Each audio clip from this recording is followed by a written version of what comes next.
Assalamualaikum warahmatullahi wabarakatuh.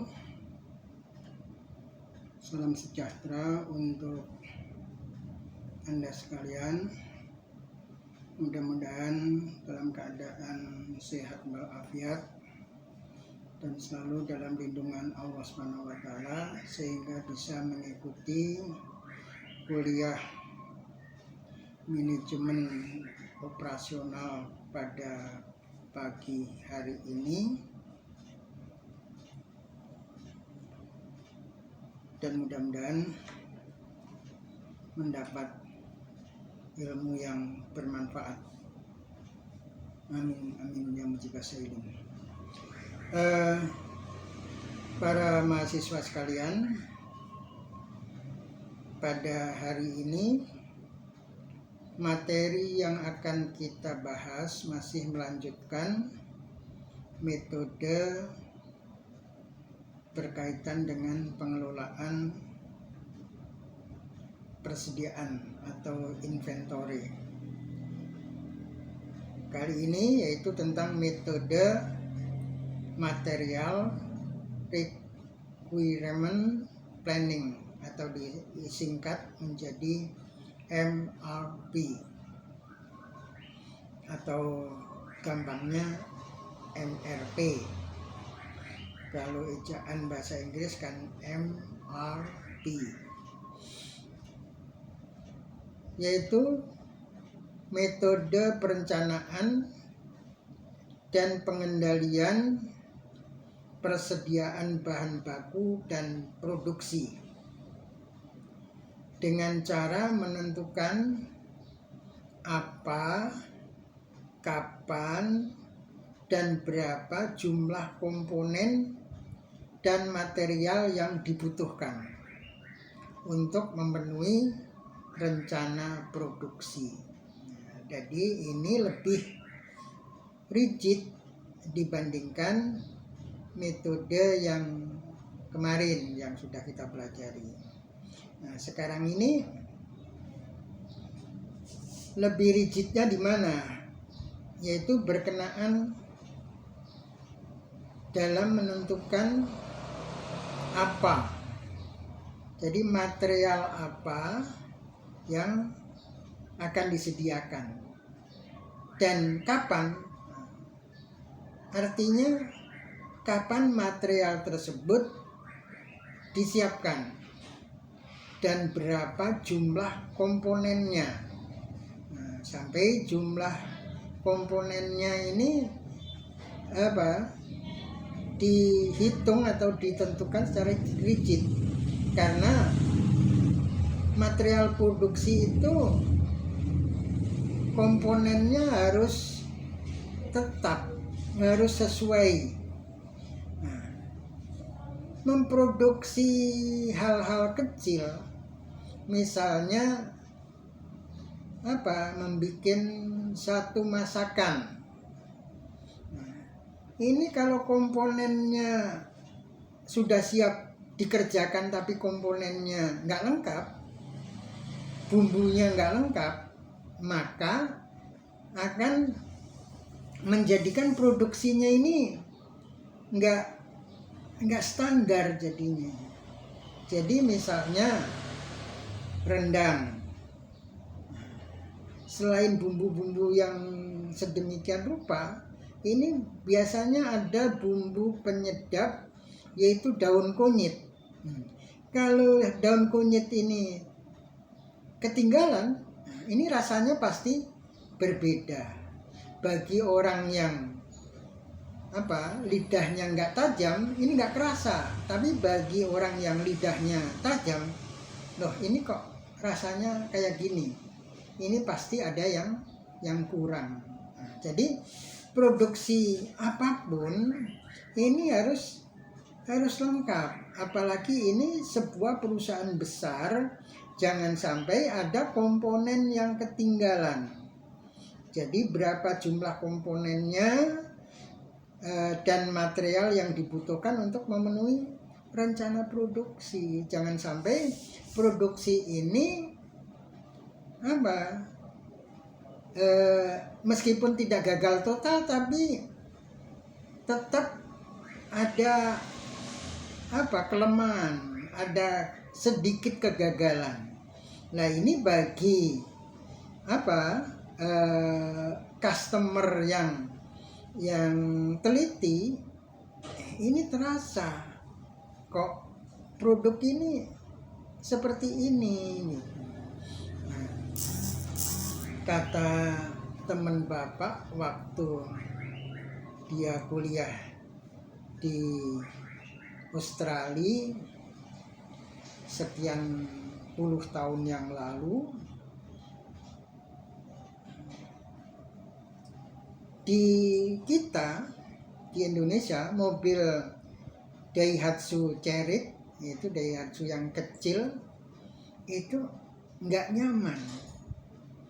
Tapi di Australia ini nyaman mobil itu. Kenapa? Ya karena bangsa Australia ini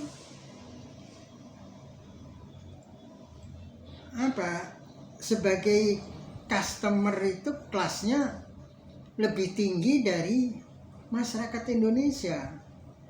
Nah, ketika masyarakat Indonesia yang penting punya mobil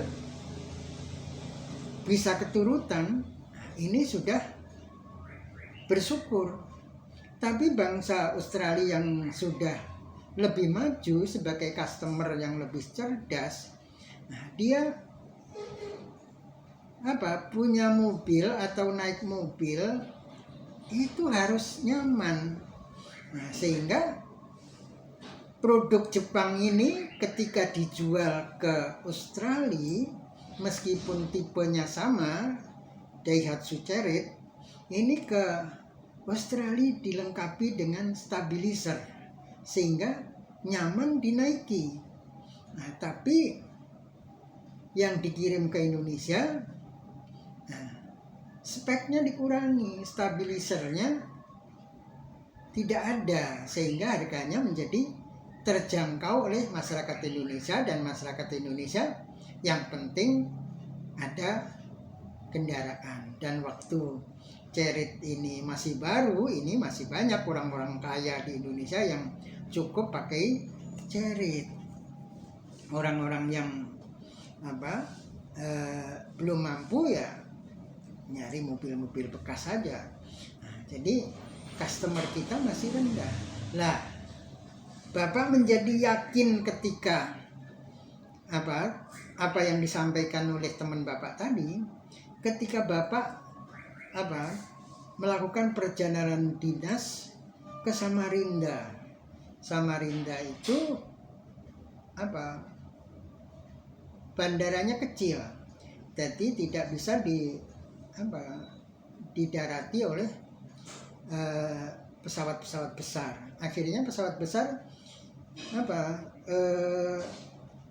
mendaratnya di Balikpapan.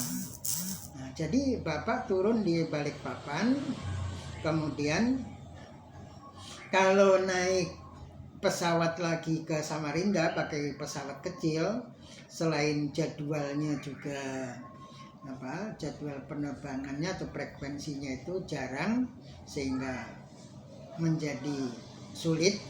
Nah, ini biayanya mahal.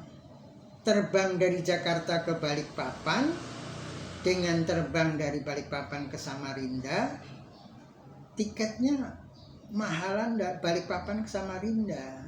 Akhirnya ya pada umumnya orang yang menuju Samarinda ya turun di Balikpapan, kemudian naik taksi ke Samarinda.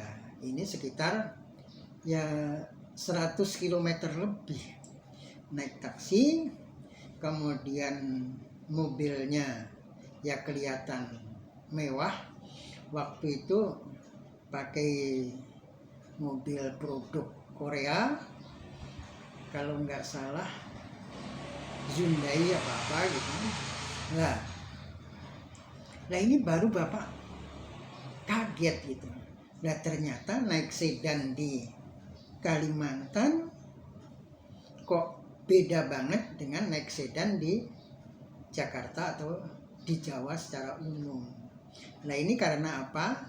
Tidak pakai stabilizer, sehingga naik sedan di Kalimantan pada waktu itu ya serasa seperti naik kendaraan angkot aja gitu.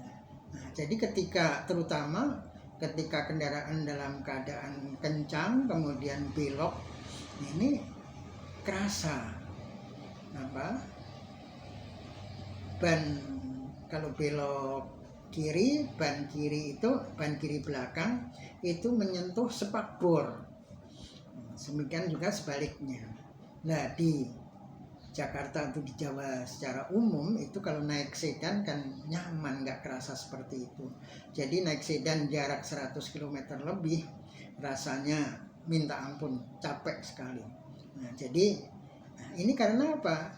Ya konsumen di Kalimantan itu masih dibandingkan dengan konsumen di Jakarta atau di Jawa secara umum, ini masih lebih teliti dibandingkan konsumen di Jakarta. Jadi kendaraannya sama, tapi speknya dikurangi biar terjangkau oleh konsumen, tapi kenyamanannya beda. Nah, jadi itulah kalau konsumen belum teliti. Nah konsumen yang sangat teliti itu adalah konsumen negara-negara maju ya seperti Australia. Kemudian yang paling terkenal itu adalah Jepang. Jepang itu konsumen yang teliti, ya rewel, menuntut, ya apalagi dia akan melihat speknya kurang, ya dia minta dilengkapi. Ketika daftar speknya lengkap tapi dicek ternyata kurang, ya dia nggak mau.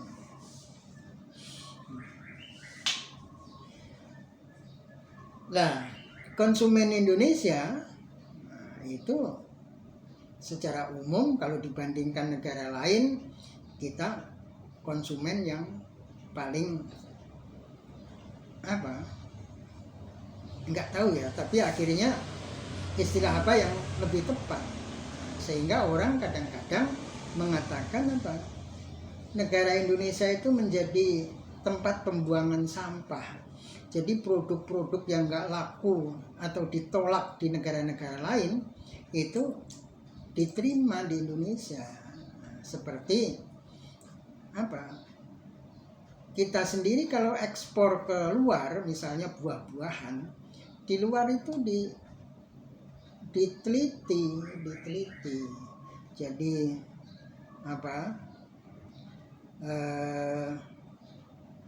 termasuk tanaman organik atau bukan. Itu kalau nggak organik justru ditolak. Kemudian residu pestisidanya juga diukur masih bisa ditoleransi atau sudah di atas ambang batas, itu diukur. Sementara buah-buahan yang masuk ke Indonesia itu buah-buahan organik atau bukan, semuanya ditampung residu pestisidanya tidak diukur. Nah, kemudian pengawetannya buah-buahan dari negara-negara lain, misalnya apel, itu ditutup pakai lilin sehingga apel itu bisa disimpan sampai tahunan.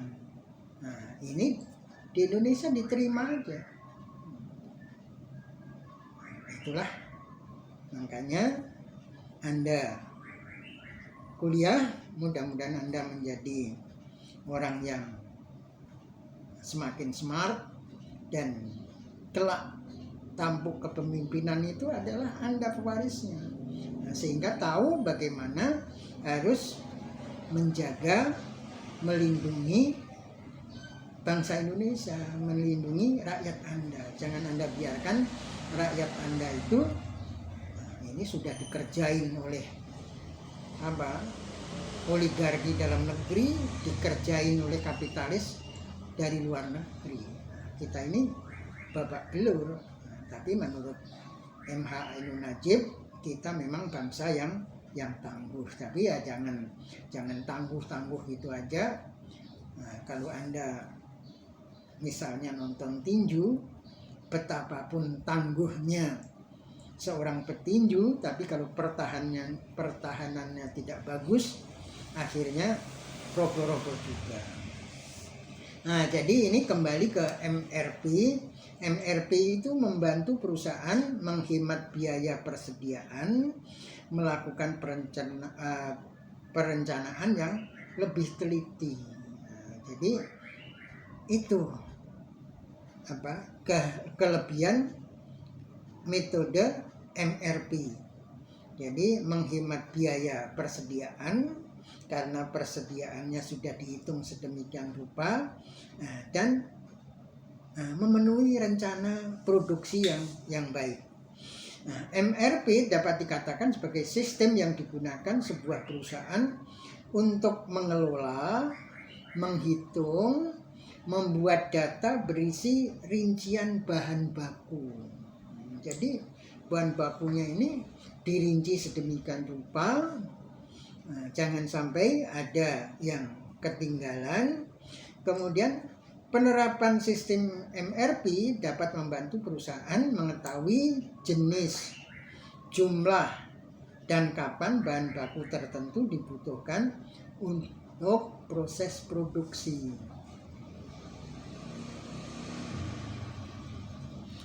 Kemudian cara mengaplikasikan MRP, mencari kebutuhan material.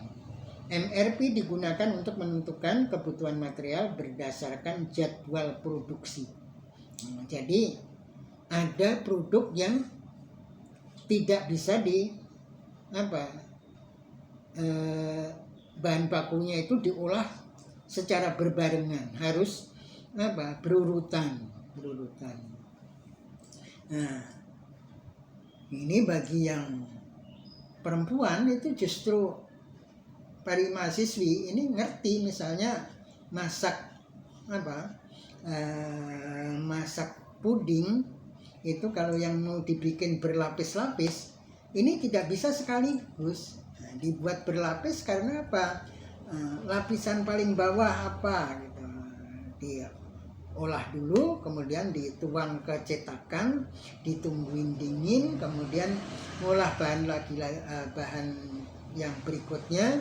Nah, kemudian setelah matang dimasukkan ke cetakan lagi, ditunggu sampai dingin, kemudian mengolah bahan selanjutnya terus menerus. Nah, sehingga ketika dimasukkan ke cetakan, ini yang lebih dulu sudah mengendap, sudah mengkristal, kemudian dilapisin berikutnya sampai begitu juga setelah mengkristal.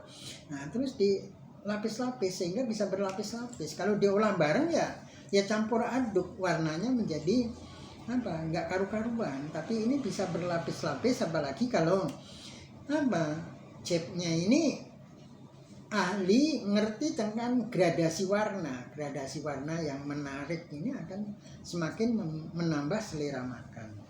Nah, jadi ini membutuhkan master production scheduling yang disingkat MPS, dan daftar bahan yaitu bill of material atau disingkat menjadi BOM. Nah, kemudian perhitungan kebutuhan. MRP menghitung kebutuhan material dengan mempertimbangkan gross requirement atau kebutuhan kotor, yaitu jumlah material yang dibutuhkan berdasarkan MPS tadi, Master Production Schedule. Kemudian safety stock. Nah, safety stock, persediaan keamanan, yaitu persediaan yang dipertahankan untuk menghadapi fluktuasi permintaan atau masalah produksi. Jadi ada juga stok yang ada disediakan. Ini bahan baku yang penting, jangan sampai nggak ada sama sekali sehingga produksi bisa bisa macet. Nah, sementara produksi ini, karena produksi itu biasanya ditentukan oleh kebutuhan atau permintaan customer, sehingga kalau permintaan customer naik maka produksi naik, customer permintaan turun produksi ikut turun, jadi terjadi fluktuasi produksi. Kemudian available inventory atau persediaan tersedia, jumlah material yang tersedia di gudang. Jadi bagaimanapun ada persediaan keamanan, ada persediaan tersedia atau available inventory. Yang berikutnya C, mengidentifikasi kebutuhan bersih, net requirement. Nah, kemudian ada net requirement itu apa? Yaitu kebutuhan bersih adalah perbedaan antara kebutuhan kotor dan persediaan yang tersedia. Kemudian D, perencanaan waktu. MRP juga menentukan kapan material harus dipesan atau diproduksi untuk memenuhi kebutuhan di masa depan. Kemudian mendukung pengendalian persediaan. MRP membantu perusahaan mengontrol persediaan dengan memastikan bahan baku tersedia tepat waktu. Jadi jangan sampai belum waktunya sudah tersedia sehingga membutuhkan tempat atau gudang, pengawasan, security dan macam-macam. Belum lagi ya kalau ada risiko kebakaran, risiko banjir dan lain-lain. Sehingga dengan cara seperti itu tadi, dengan mengontrol persediaan, maka hal itu meminimalkan biaya penyimpanan dan kekurangan bahan baku, serta kalau menurut Bapak perlu ditambah lagi yaitu manajemen resiko, memitigasi resiko. Nah, jadi resiko ini bisa diminimalisir. Resiko itu ada yang kalau berkaitan dengan alam itu nggak bisa diprediksi, tapi kita harus bisa memitigasi, meminimalisir resiko. Nah, kemudian juga kalau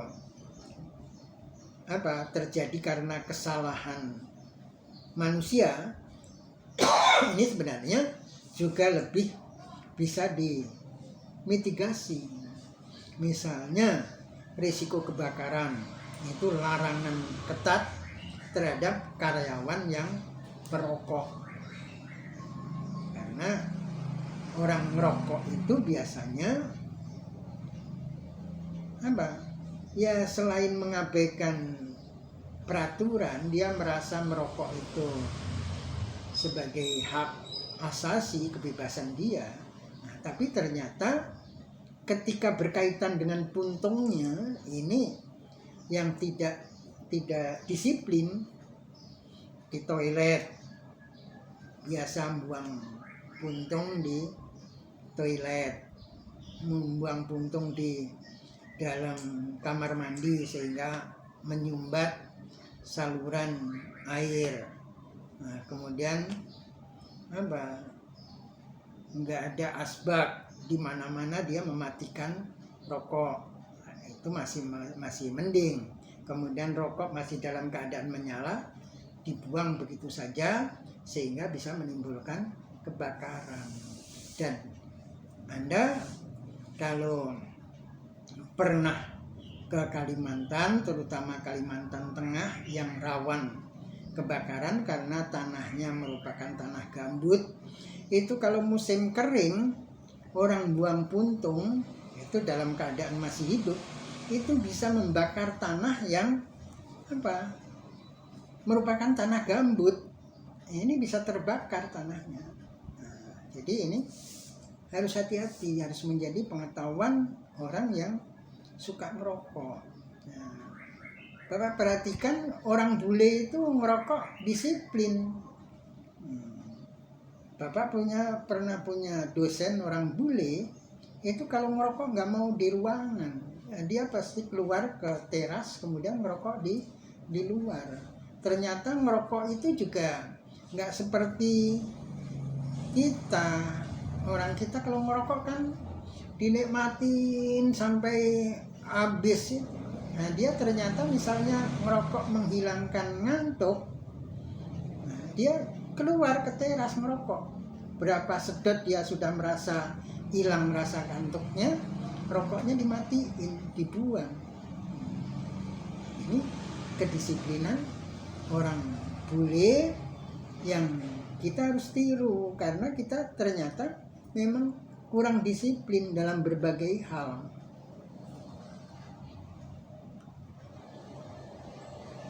Nah, kemudian macam-macam MRP, MRP itu banyak.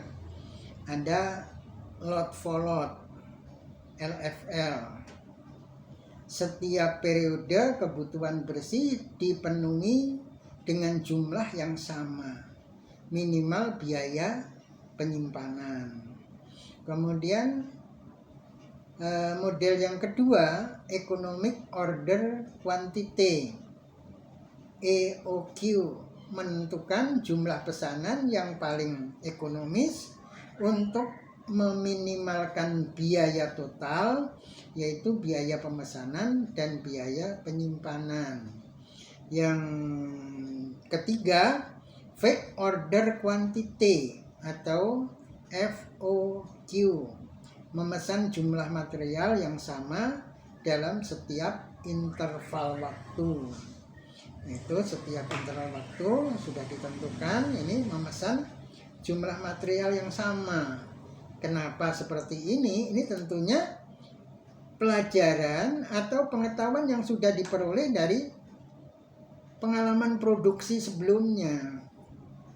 Kemudian period order quantity atau POQ, memesan material pada interval waktu yang tidak sama, tetapi dengan jumlah yang sama. Jumlah materialnya sama, tapi intervalnya nggak sama. Intervalnya interval tertentu. Kadang-kadang waktunya agak lama, kadang-kadang waktunya agak pendek. Ini juga berkaitan dengan pengalaman produksi-produksi sebelumnya.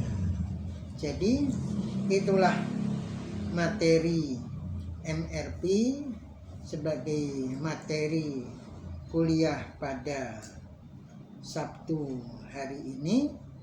Mudah-mudahan bisa Anda serap dengan baik, Anda pelajari dengan baik. Tolong disimak video kemarin, Bapak perhatikan nggak ada yang nyimak ini dari kelas online ini. Nah, Bapak ini sebenarnya penganut mazhab santai. Jadi pada tahun 70-an sampai 80-an itu generasi mudanya dikritik sebagai generasi santai. Dari pejabat-pejabat tinggi sampai kalangan masyarakat mengkritik generasi kita itu, generasi Bapak pada waktu itu sebagai generasi santai. Sampai Oma Irama pun membuat lagu santai. Tapi Bapak justru mempertahankan santai ini, tapi dalam pengertian yang beda. Santainya apa? Misalnya untuk belajar. Masyarakat kita, masyarakat Indonesia itu kemampuan bacanya rendah. Kalau orang bule itu rata-rata minimal 2 jam mampu membaca tanpa jeda waktu.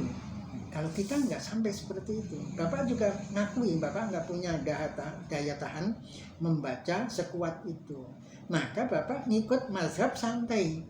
Baca sedikit, capek ya udah tutup, tandain nanti ada waktu lagi, baca lagi, dikit lagi gitu. Nah, dengan cara seperti itu, file ilmu pengetahuan yang kita peroleh, kita simpan dalam otak itu dengan file yang tertata.